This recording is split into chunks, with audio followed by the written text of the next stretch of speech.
Professor, engenharia naval é uma engenharia nova?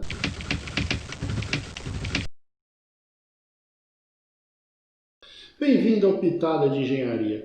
Hoje é um vídeo especial gravado para os alunos do primeiro ano de um curso de engenharia naval, o primeiro semestre, aquele semestre que o aluno está chegando na universidade, está tomando todos os choques culturais de sair às vezes de uma sala de aula pequenininha e assistir aula no anfiteatro, de sair de um lugar onde o professor sabe o seu nome para um lugar onde você é um número e nada mais. E também, às vezes, aquela questão de morar sozinho, então ter que cuidar de roupa, de alimentação, chegar em casa e não ter comida. Eu ainda vou falar bastante sobre essas coisas, porque também faz parte do universo da universidade essa questão da adaptação dos alunos ao primeiro ano da universidade. Eu fui professor de primeiro ano muito tempo, acho que 5 ou 6 anos, não é tanto tempo assim, comparado a outras atividades que eu exerci, mas eu dei aula 5 ou 6 anos para o primeiro ano e aprendi muito nessas experiências, tratando, lidando com esses alunos calouros. Então, o vídeo de hoje é para você que está ali pensando, o que será que eu estou fazendo aqui no curso de Engenharia Naval? E eu vou tentar mostrar para você, assim, num vídeo curto, geralmente essa minha palestra dura 1 hora e meia, 2 horas, e eu não esgoto o assunto, eu só dou pinceladas no assunto, mas eu vou tentar aqui num vídeo aí de 15, 20 minutos, dar uma primeira passada nas coisas que são fundamentais que você entenda do curso que você está concluindo, que você vai concluir nos próximos anos. Por quê? Porque é um momento de entender o que vem pela frente, de entender aonde você está e o que se espera de você e o que a sociedade espera de você quando se formar, e as diferenças de estar cursando engenharia naval ou não estar cursando, por exemplo, uma outra engenharia. É sobre isso que é o vídeo de hoje e foi gravado especialmente para você calouro. Bom, antes de mais nada, é fundamental que você entenda que você já tomou a decisão mais importante, que é ser engenheiro, que é cursar engenharia. Esta é uma decisão que ela é um divisor de águas. Você tem uma infinidade de profissões. Ao escolher cursar engenharia, você escolheu uma profissão que vai fornecer uma base teórica forte, científica, que vão ser ferramentas, instrumentos para que você resolva problemas da sociedade ou de empresas. Não há diferença em relação a isso.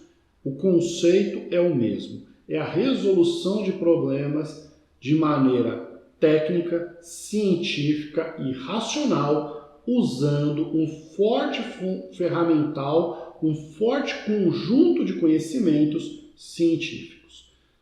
Isto é o que faz um engenheiro. Isto é o que é um engenheiro. É nisso que nós vamos treinar vocês nos próximos 5 anos. Eu vou ter que ser sincero aqui. Eu acho que a formação de engenheiro no Brasil está totalmente desatualizada. É uma das maiores brigas que eu tenho na universidade. Eu quase enlouqueci tentando comprar essa briga. Andei desistindo. Acho que não é o momento ainda de comprar essa briga. Acho que a gente vai ter que repensar uma hora essa formação de engenharia de 5 anos que nós temos hoje no Brasil. Mas isso é tópico para uma dezena de outros vídeos. No vídeo de hoje, entenda só a sua realidade hoje no Brasil e no mundo. Tudo bem? O Brasil é um dos países que tem a formação mais forte nos 2 primeiros anos em cálculo e física. Você vai ser massacrado durante 2 anos com disciplinas de cálculo e física. Essas disciplinas, elas são, com todo respeito aqui aos matemáticos e físicos, até porque elas são fundamentais, eu vou falar sobre isso muito, mas elas são uma... Aliás, não é nenhum demérito que eu vou falar também, tá? São uma continuação daquilo que você viveu no ensino médio. Ou seja, você tem um conceito, um livro-texto, uma lista de exercícios, entender o conceito, as demonstrações, leu o livro-texto, fez os resumos, realizou os exercícios. Aliás, tem um vídeo muito legal aqui sobre como não ter branco nas provas. Assista, você vai gostar, vai entender muita coisa importante. Mas fez os exercícios, chegou na prova, vai resolver os exercícios, corre para o abraço, fim de jogo, tá bom? Depois disso, você vai começar um ciclo que a gente chama de ciclo específico e profissionalizante, onde vai começar a entrar de fato a formação de engenharia. Aquela questão do senso crítico, da elaboração de projeto, de usar esse ferramental matemático, físico e científico na resolução de problemas. Isto é um curso de engenharia, seja ele o que for. Como eu disse, no Brasil, os 2 primeiros anos são muito intensos em ciências básicas. Por que o resto do mundo não é assim? Tem vários motivos, várias explicações para isso, mas entre elas, o único ponto defensável ainda desse modelo no Brasil é que o ensino médio no Brasil está muito deficitário. Então, os alunos chegam na universidade, chegam para uma curso de engenharia, com todo respeito a você, aluno, despreparado. O vestibular é um filtro muito pouco seletivo e os alunos entram, muitas vezes, a gente tem casos, registros de aluno, não mais hoje por causa de nota de corte, mas há 3 anos atrás, registro de aluno que entrou na UFSC, engenharia, zerando física. É óbvio que ele não está preparado para um curso de engenharia.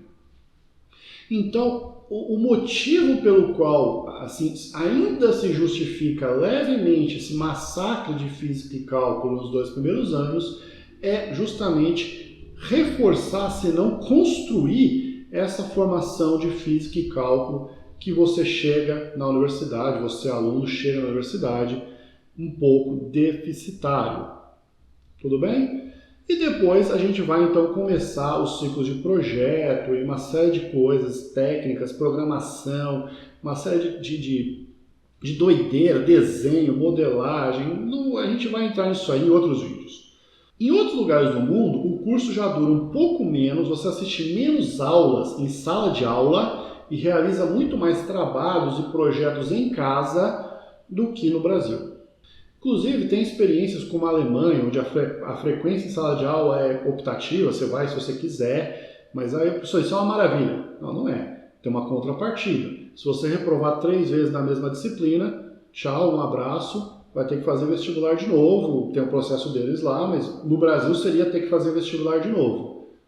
É um preço a se pagar. Então, eu tenho uma série de vídeos aqui, você, calouro, que está chegando agora, que conta bastante essas questões.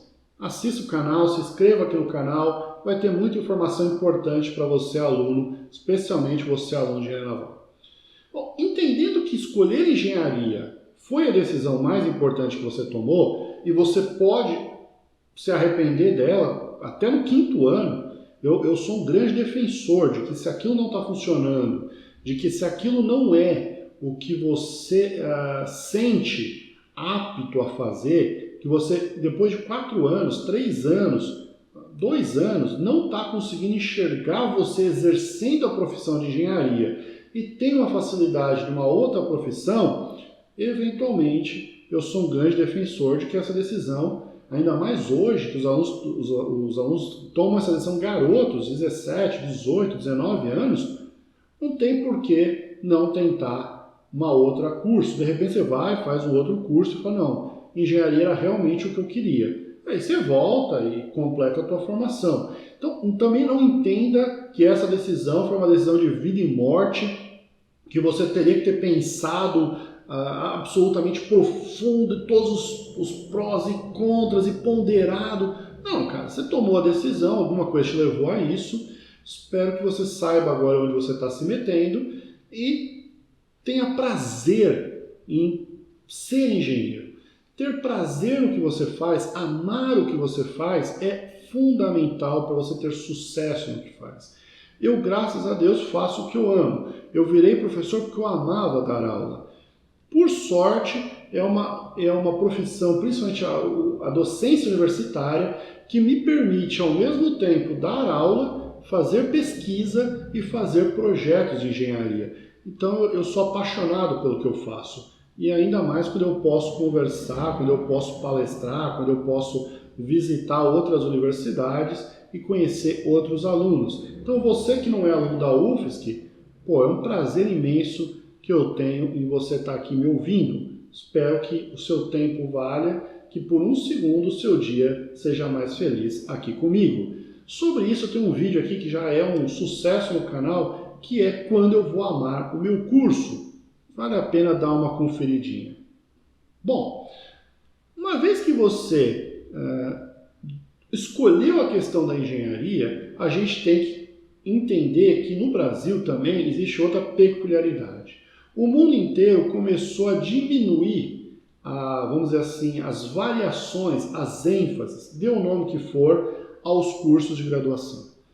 O mundo inteiro começou a investir em formações mais transversais, mais sólidas, com menos especialização, deixando a especialização para um quinto ano e um mestrado. Muitos lugares do mundo têm incentivado os alunos a usarem o sexto ano para fazer uma fusão de quinto com sexto ano, dando uma especialização que já vai ser convertida em um mestrado.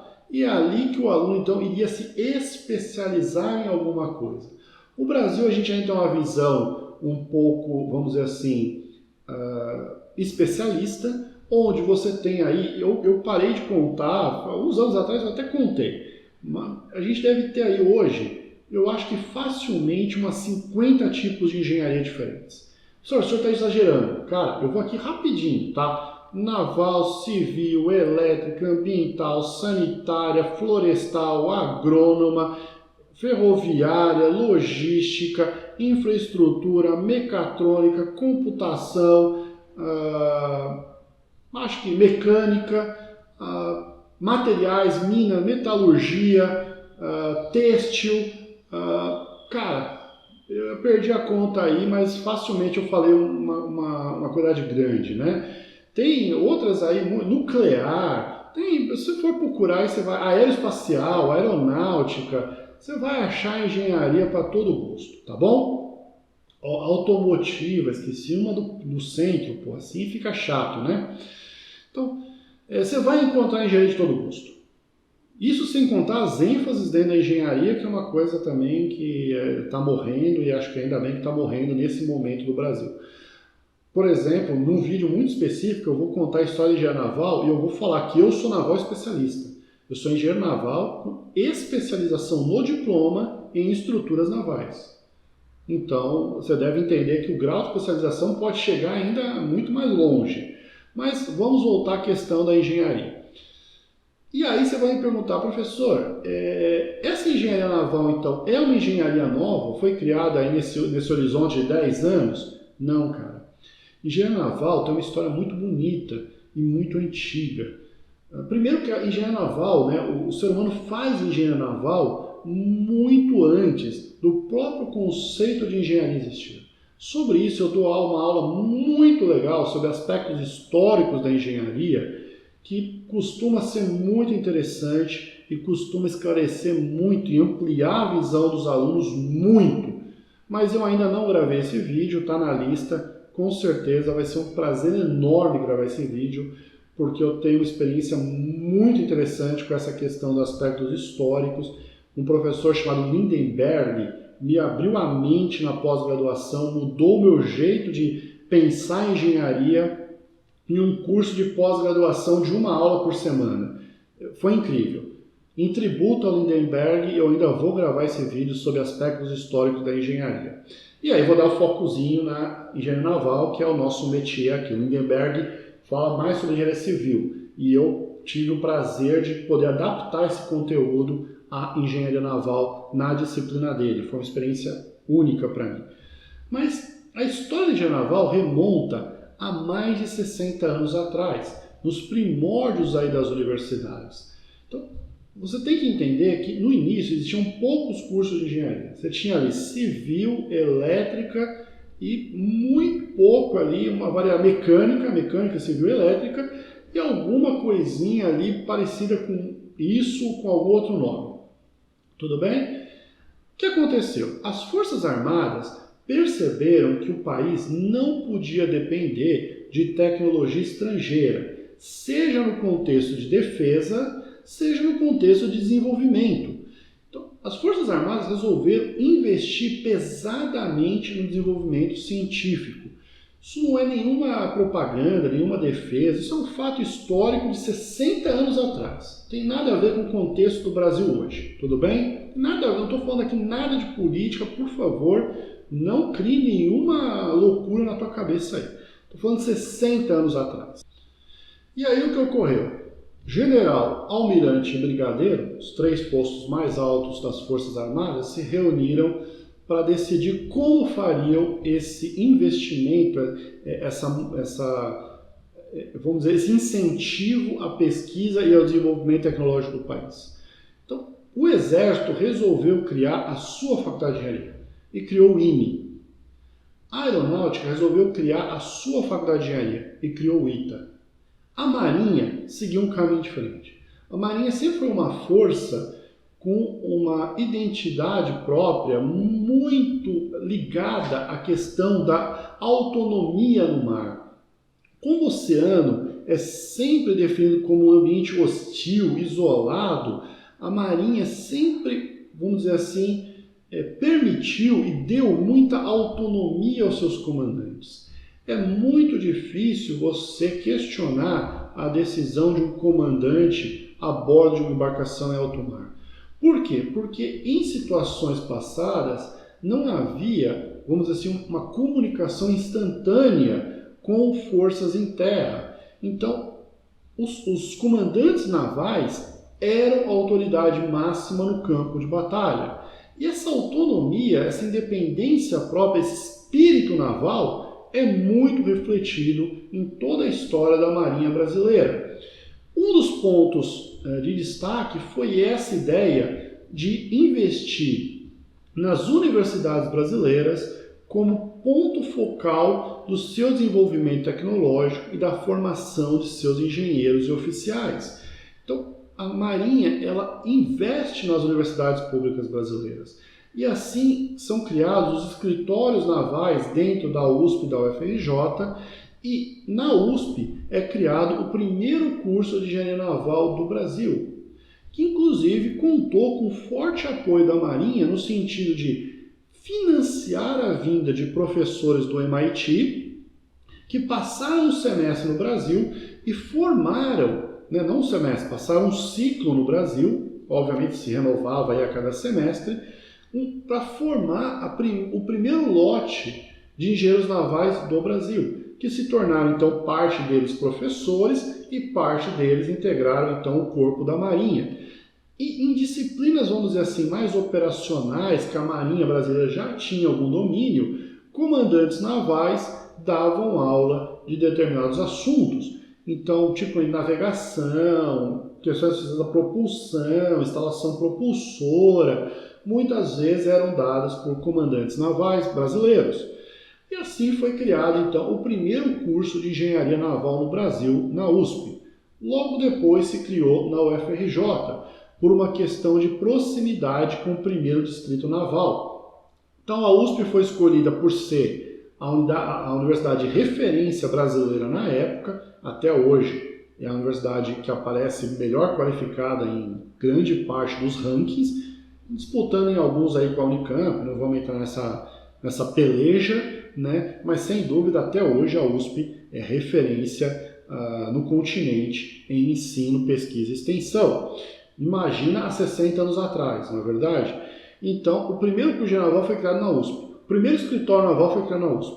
Inclusive, a USP abriga um centro naval onde grande parte do projeto submarino nuclear brasileiro foi desenvolvido, Logo depois, a UFRJ, por uma questão também de referência, de estrutura, é uma universidade muito conceituada, estava muito próximo ao primeiro distrito naval e por essa razão também foi concebido ali um curso de engenharia naval.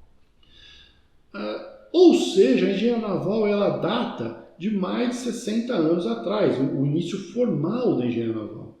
Você tem cursos aí, vamos pegar aqui o exemplo do centro. O centro literalmente criou, há 3 anos atrás no CREA, praticamente 3 cursos, O curso de Engenharia de Transporte e Logística, o curso de Engenharia Aeroespacial e Houve uma tentativa de criar o curso de engenharia de infraestrutura, houve uns processos decisórios aí, eu acho que atualmente é engenharia civil, mas tentou-se criar um terceiro curso, né?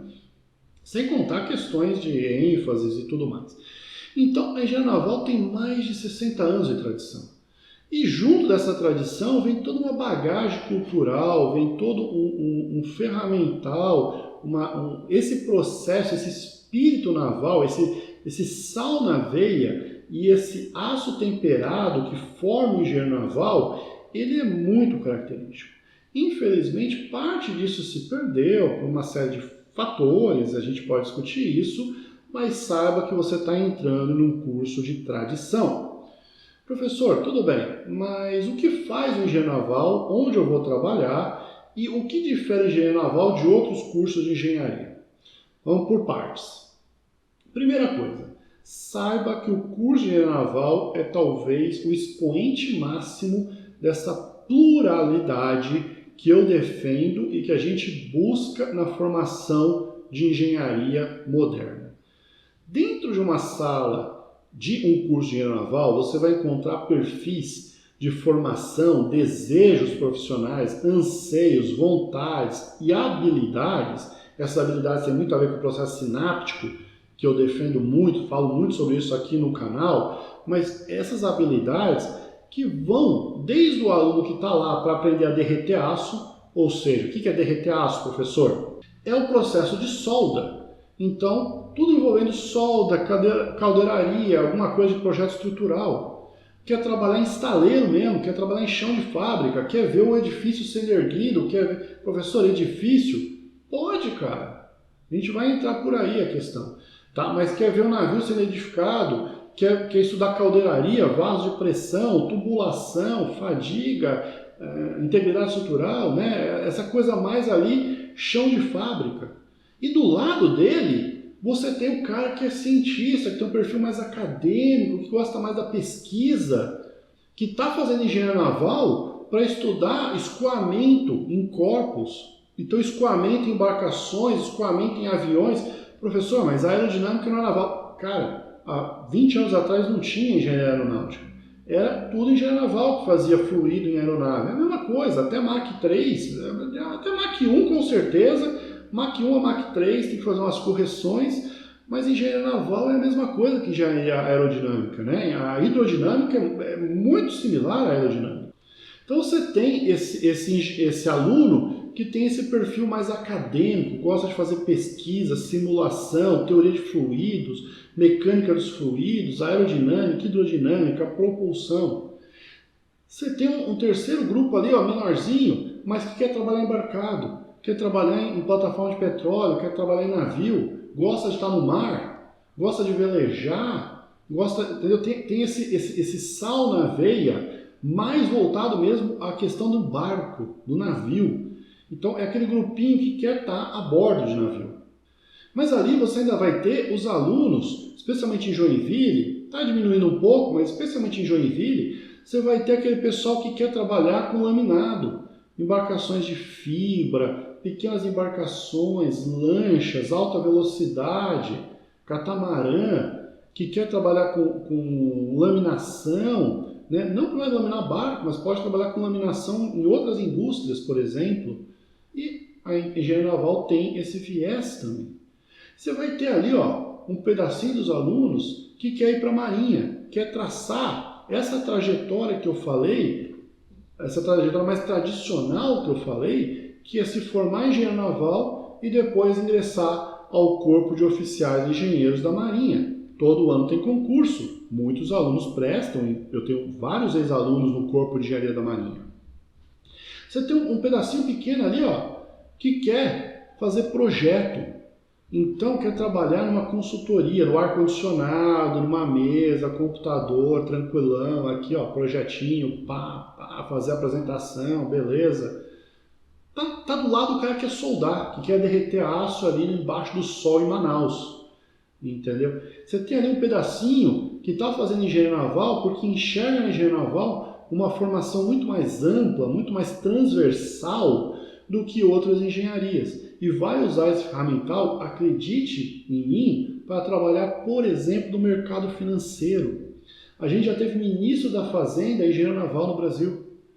Em São Paulo, que não tem assim, uma ligação muito forte com o mar, a gente tem ali 30%, 40% dos alunos, e você que é aluno da Poli e está me ouvindo, pode escrever aqui embaixo se eu estiver falando mentira, pode escrever aqui, o professor Coutinho está mentindo, que vai para o mercado financeiro, vai trabalhar com análise de risco, com projeção, com bolsa, com mercado de futuros, com opções binárias. Por quê? Porque muitos desses modelos você vê no curso de engenharia naval. Professor, eu nunca ouvi falar em carteira de ação no curso de engenharia naval. A análise é a mesma do que quando você faz, por exemplo, uma fronteira de Pareto entre aceleração e resistência ao avanço de uma lancha, por exemplo. É exatamente o mesmo ferramental matemático. O cálculo de eficiência de um propulsor pode ser usado para calcular, por exemplo, a eficiência de uma empresa, por exemplo. Então, como eu falei, você tem uma pluralidade muito grande de alunos a bordo de um curso de engenharia naval.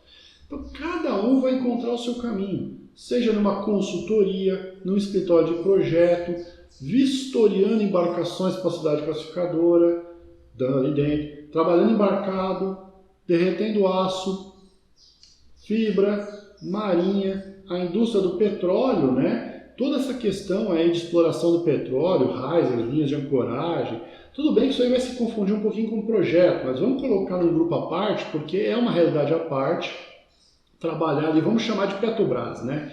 Um grupo ali que está almejando ali a questão de trabalhar na Petrobras, ou na Shell, a cadeia do petróleo de maneira geral, né? E você ainda vai ter ali uns grupinhos ali que às vezes estão ali por outros motivos e que são de natureza muito diferente. Então você está ali, um engenheiro naval, que entre esse que vai trabalhar no mercado financeiro e esse que vai derreter aço, de repente você tem um cara ali no meio que está desenvolvendo uma habilidade para abrir a sua própria empresa, abrir o seu próprio negócio. Tudo isso está dentro do possível contexto de formação de um engenheiro naval. É muito limitada a visão de que a formação de engenheiro naval vai ter um único caminho. Isso é a coisa que eu mais defendo, que a gente precisa quebrar essa ideia lá no colegial, por isso criar esse canal, para divulgar essas informações, né? Que a engenharia naval não é um caminho. Eu esqueci de um campo muito importante, né? Esqueci desse campo por uma questão aí que eu acho que vale a pena mencionar, que até 10 anos atrás, e até hoje, né, 95% do PIB do mundo circula por navio. Então, toda a questão logística, portos, cabotagem, navegação de interiores, tudo isso requer muito conhecimento de engenharia naval. É evidente que hoje você tem cursos de transporte e logística muito bons, como o próprio curso aqui do centro, mas quando você fala em modelagem, quando você fala em visão sistêmica, o engenheiro naval muitas vezes tem um ferramental necessário para atuar nesses setores.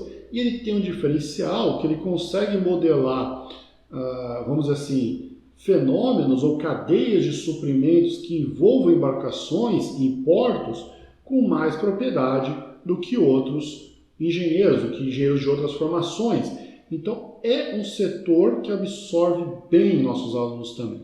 A questão do transporte de carga refrigerada, gestão de container, cálculo de velocidade econômica, cálculo de rota, análise de mercado naval ali de transporte e logística. Tudo isso também é um setor ali, muito legal para você buscar alguma colocação profissional. E aí você então deve estar se perguntando, professor, não sabia que engenharia naval ia tudo isso. Claro, por quê? Porque fica um estereótipo de que engenheiro naval é para trabalhar em barco, é para construir barco. Isso, cara, construir barco, por exemplo, é tecnólogo em construção naval. Esse é um curso voltado à construção de embarcação. Engenharia naval é uma coisa muito mais ampla. E aí a gente chega na diferença entre engenharia naval e outras engenharias. É evidente que a gente pode agrupar essas 50 engenharias que eu falei em grandes grupos. Então você vai ter a civil, você vai ter a mecânica, você vai ter a química e você vai ter a elétrica. Dentro da química, o pessoal costuma colocar engenharia química, alimentos, material, né? Essas engenharias que lidam ali com processos de confecção de produtos em ambientes industriais, vamos chamar assim. Dentro da engenharia elétrica, você costuma agrupar ali a engenharia elétrica, a engenharia de telecomunicações, engenharia da computação, engenharia... A mecatrônica deveria estar na fronteira entre a elétrica e a mecânica, é onde ela deveria estar, tá? Tem lugares e cursos que pendem mais para a elétrica, tem lugares e cursos que pendem mais para a mecânica, mas ela deveria estar na fronteira. A engenharia mecânica vai agrupar automotiva, ferroviária, aeronáutica, naval, né? E a civil vai agrupar ali basicamente minas, civil, podemos falar em agronomia por questões ali de medição de solo, de recálculo de solo, mas é lógico que a engenharia agrônoma ela vai flertar um pouco ali com questões associadas à biologia, né? Mas, de novo, nenhuma engenharia é pura, né? Você sempre tem algum flerte. A naval, atualmente, num contexto mais moderno, ela já flertou muito com a aeronáutica. Em muitos lugares do mundo você tem aeronáutica e naval fundidas. Hoje você está flertando muito com a questão de biologia, para a questão de geração de energia. Então você tem a indústria da pesca, a indústria de extração mineral submersa, a indústria de construção flutuantes, como hotéis, aeroportos, reservatórios de petróleo flutuantes, né? Então você tem habitações flutuantes. Então você tem uma série de flertes aí da naval, né? Inclusive a naval também às vezes flerta muito com a mecatrônica quando você fala em veículo autônomo, navio autônomo. Então você tem aí muito flerte também com a mecatrônica, que também é uma área muito legal, esqueci de mencionar. Desenvolvimento de sistemas de propulsão, navios autônomos, sistemas de sensores e controles a bordo. Pô, eu tenho um aluno que ganhou bastante dinheiro desenvolvendo sensores para embarcações e interfaces para embarcações. Então, às vezes, o comandante pode estar na cabine dele, pega o celular e consegue verificar, por exemplo, a temperatura do óleo, a pressão do cilindro, todo tipo de informação no celular dele por sensores a bordo e sistemas de informação a bordo da embarcação. Então, tem muita coisa também que você pode desenvolver nessa área, né, de ferramental. Professor, e a tua área? Qual que é a tua área? Bom, isso eu posso falar em outro vídeo, para esse vídeo não ficar muito longo, mas eu sou especialista em estrutura e projeto e trabalho com desenvolvimento de ferramentas computacionais. É a minha parte mais forte, é o meu ganha-pão aí nos últimos anos, o desenvolvimento de ferramentas que auxiliam o engenheiro à tomada de decisão. Posso gravar outro vídeo sobre isso, porque eu estou mais interessado em você, aluno. E eu espero que esse vídeo tenha te ajudado a ter essa macrovisão da engenharia naval, né? E tenha essa noção de onde você está e o que a gente espera de você. Sendo bem curto, se tiver que assistir só um pedacinho do vídeo, assista isso. Se quiser fazer um corte, faça esse corte. O que é um engenheiro? O engenheiro é aquele capaz de resolver problemas das empresas e da sociedade usando um processo racional, científico, calcado em teoria científica, com forte embasamento em cálculo, física e ciências básicas. Ponto. Você vai ter 2 anos no Brasil de estresse acadêmico absoluto, que é processos e disciplinas de análise de física e cálculo. Todas elas com teoremas, aplicações, livros e exercícios. E na engenharia naval você vai ter 3 anos de formação profissionalizante e especialização. Isso é um termo do MEC, tá? Profissionalizante, especialização é um termo do MEC. Ele se refere à formação em engenharia e à formação em engenharia naval, tá bom?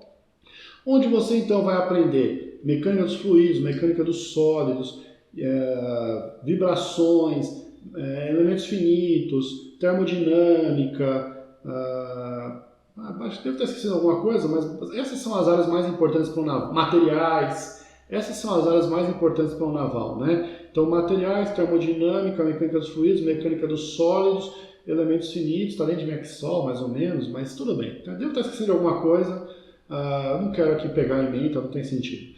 Bom, e depois, nos últimos anos, você vai pegar a aplicação disso à naval. Então, projeto, hidrodinâmica, estrutura, propulsão, construção e gestão portuária e transporte.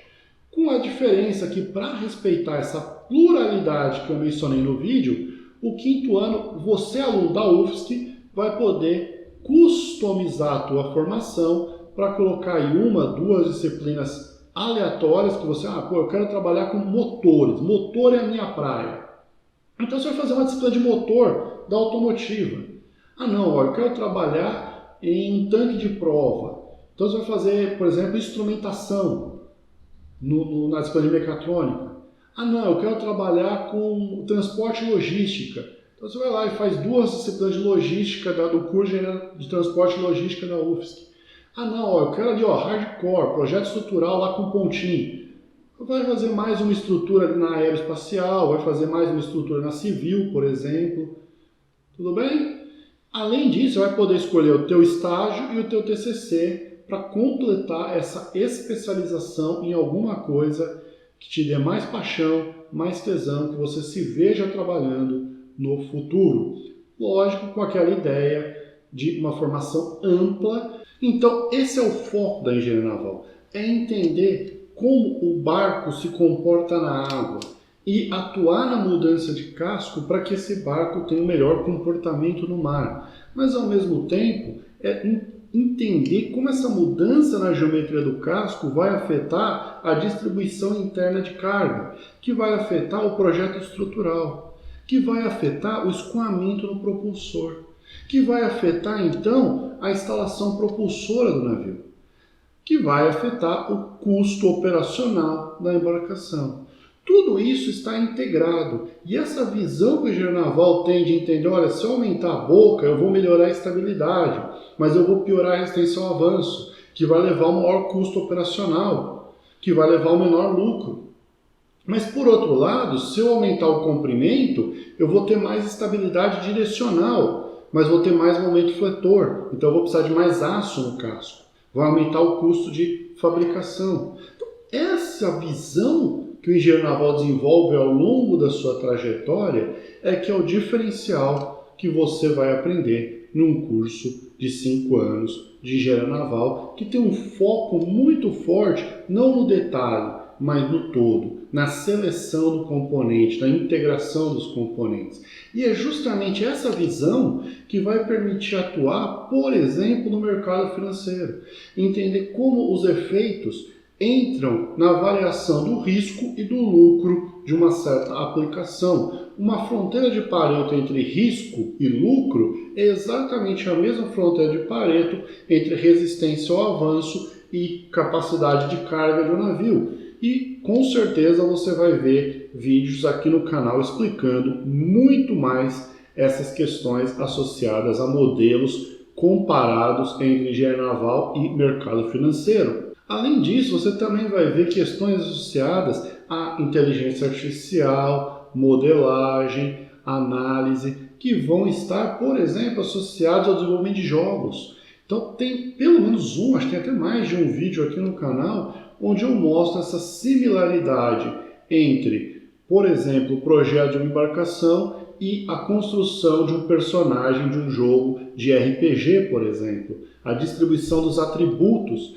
se eu quero melhorar a velocidade ou a força do personagem, comparado, por exemplo, a aumentar a capacidade de carga de um navio ou aumentar a velocidade de uma embarcação. Esses modelos são rigorosamente os mesmos do ponto de vista matemático. Espero que você esteja entendendo toda essa visão da engenharia naval, o que é a engenharia naval, e se ficou comigo até agora, é um prazer e uma honra ter você me ouvindo. Se inscreva aqui no canal, porque sempre vai ter um vídeo novo associado a essa que é a nossa paixão. Um forte abraço, pessoal!